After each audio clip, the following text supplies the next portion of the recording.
مرنے کے بعد روح کیسے تڑپتی رہتی ہے؟ رسول اللہ صلی اللہ علیہ وسلم نے فرمایا، میت پر سب سے زیادہ سخت حالت بسم اللہ الرحمن الرحیم۔ انسان اپنی زندگی میں بہت سے کام محض اپنی لذت یا خواہش کو پورا کرنے کے لیے کرتا ہے، جس کی وجہ سے یا تو اس کا پیسہ برباد ہوتا ہے یا صحت برباد ہوتی ہے۔ موت کو یاد رکھنے والے کی خواہشات کم ہوتی ہیں۔ اسی کے بارے میں نبی پاک صلی اللہ علیہ وسلم نے فرمایا، لذتوں کو ختم کرنے والی موت کو کثرت سے یاد کرو۔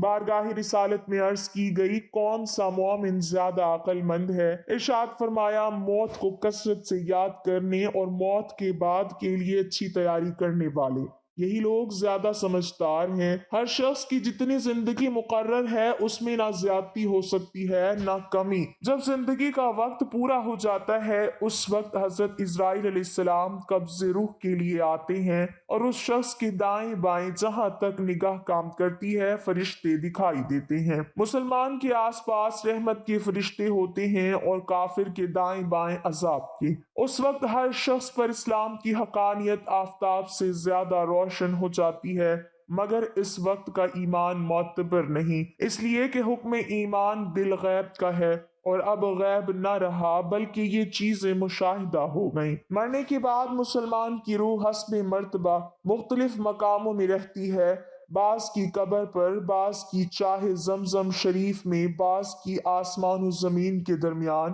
بعض کی پہلے دوسرے ساتویں آسمان تک اور بعض کی آسمانوں سے بھی بلند، اور بعض کی روحیں زیر عرش قندیلوں میں اور بعض کی اعلیٰ علیین میں، مگر کہیں ہوں اپنے جسم سے ان کا تعلق بدستور رہتا ہے۔ جو کوئی قبر پر آئے اسے دیکھتے پہچانتے اس کی بات سنتے ہیں۔ حدیث میں ہے کہ ایک طائر پہلے قفس میں بند تھا اور اب آزاد کر دیا گیا۔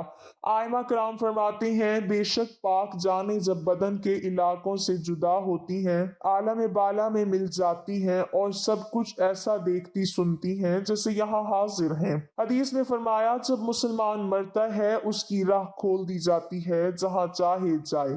مردہ کلام بھی کرتا ہے اور اس کے کلام کو جن اور انسان کے سوا تمام حیوانات وغیرہ سنتے بھی ہیں۔ جب مردے کو قبر میں دفن کرتے ہیں اس وقت اس کو قبر دباتی ہے۔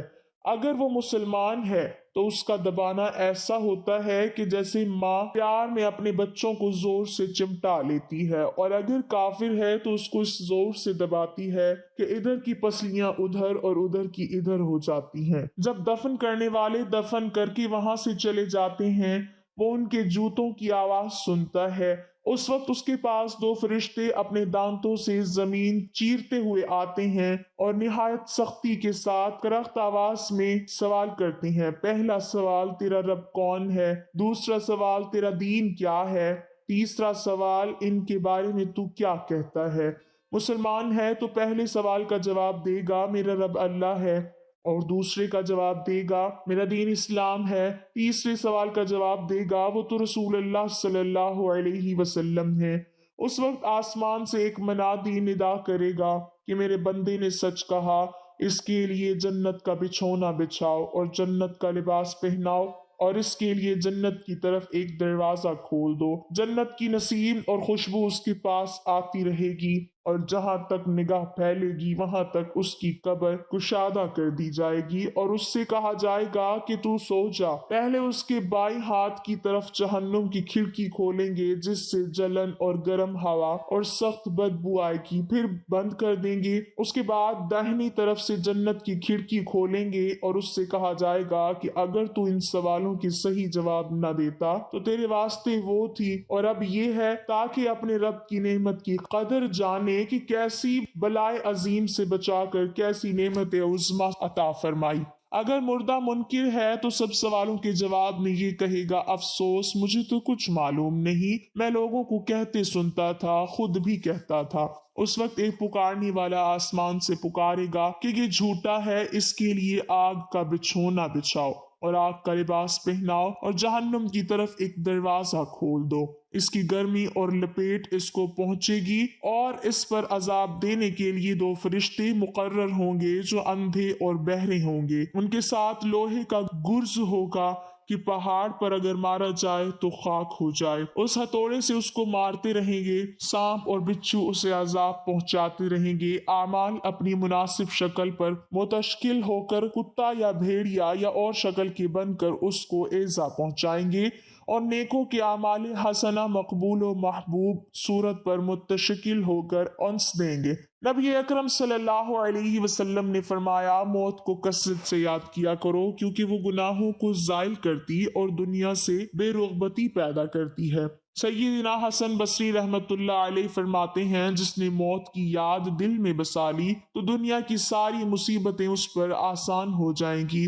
ایک خاتون نے ام المومنین حضرت عائشہ صدیقہ رضی اللہ تعالی عنہا کی بارگاہ میں دل کی سختی کی شکایت کی تو آپ نے فرمایا، موت کو کثرت سے یاد کیا کرو، تمہارا دل نرم ہو جائے گا۔ ناظرین، حضور صلی اللہ علیہ وسلم نے فرمایا، موت کے بعد روح کیسے پکارتی ہے؟ میت کو سب سے زیادہ درد کب ہوتا ہے؟ مرنے کے بعد کا منظر کیسا ہوتا ہے؟ جانیے اس ویڈیو میں۔ حضرت زید سے روایت ہے کہ نبی کریم صلی اللہ علیہ وسلم نے فرمایا کہ میت پر سب سے زیادہ سخت حالت اس وقت ہوتی ہے جب کہ غسل دینے والا اس کو نہلانے کے لیے آتا ہے، اس کی انگلی سے انگوٹھی اتارتا ہے، جسم سے لباس اتارتا ہے، سر سے امامہ جدا کرتا ہے، اس کی روح بے چین ہو کر فریاد کرتی ہے جس کی آواز جن و انس کے سوا سب سنتے ہیں، اور کہتی ہے، اے نہلانے والے، تجھ کو خدا کی قسم میرے کپڑے بہت نرمی سے اتارو، کیونکہ ملک الموت کے پنجے کی تکلیف سے مجھے پوری طور پر ابھی آرام نہیں ملا۔ پھر جب اس کو تختے پر لٹا کر اس پر پانی ڈالا جاتا ہے تو روح چلاتی ہے، اے نہلانے والے، خدا کے واسطے میرے جسم کو قوت سے ہاتھ نہ لگا، کیونکہ وہ جان کنی کی سختی سے زخمی اور چور چور ہو رہا ہے۔ پھر جب نہلا کر اس کو کفناتے ہیں اور پاؤں کی طرف سے باندھ دیتے ہیں تو روح کہتی ہے، اے غسل دینے والے، خدا کے لیے ابھی سر کی طرف سے میرے کفن میں گرا نہ لگا، تاکہ میرے بیوی بچے اور تمام رشتہ دار دنیا میں آخری بار میری صورت دیکھ لیں، کیونکہ آج میں ان سے بچھڑ رہا ہوں اور اب قیامت تک یہ میری صورت نہیں دیکھیں گے۔ پھر جب اس کا جنازہ تیار کر کے گھر سے باہر نکالا جاتا ہے تو روح پکارتی ہے، اے جنازہ اٹھانے والوں، خدا کے واسطے ابھی جلدی نہ کرنا، تاکہ میں اپنے بال بچوں اور عزیز و اقارب سے رخصت ہو لوں۔ اے جنازہ اٹھانے والوں، میں اپنی اولاد کو آج یتیم اور بیوی کو بیوہ چھوڑے جاتا ہوں، خدا کے لیے میرے بعد ان کو تکلیف نہ دینا، میں اپنا گھر اور مال و اسباب دوسروں کے لیے چھوڑے جاتا ہوں، اب یہاں کبھی واپس نہ آؤں گا اور قیامت تک کسی کی صورت نہ دیکھوں گا۔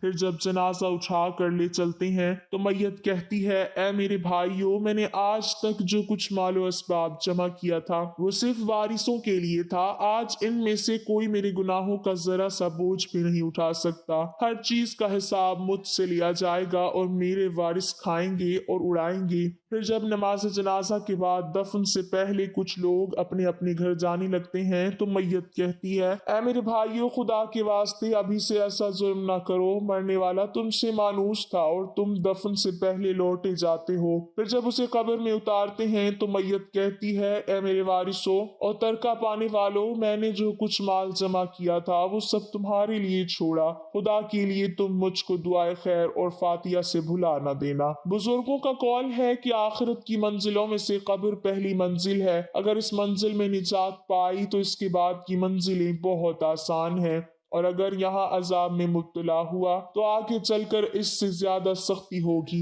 حدیث شریف میں ہے کہ مردہ قبر میں ایسا ہے جیسے کوئی شخص پانی میں ڈوب رہا ہو اور مدد کے لیے فریاد کرتا ہو۔ مردہ ہر وقت اپنے ماں باپ، بھائی بہن یا اولاد اور دوست وغیرہ اپنے پسماندگان سے دعائے خیر اور فاتحہ کا منتظر رہتا ہے۔ جب اس کو اس کے پسماندگان کی طرف سے کوئی تحفہ ثواب پہنچتا ہے تو اس کے لیے تمام دنیا اور جو کچھ دنیا میں ہے اسے محبوب و مرغوب ہوتا ہے، اور اللہ تعالیٰ اس کے رشتہ داروں کی دعائے خیر کی اس ثواب کو قبرستان والوں پر پہاڑوں کے برابر داخل فرماتا ہے۔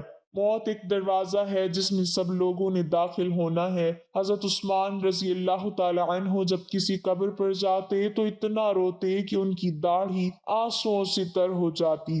آپ سے پوچھا گیا، آپ جنت و جہنم کا تذکرہ کرتے ہیں تو نہیں روتے مگر قبر دیکھ کر روتے ہیں؟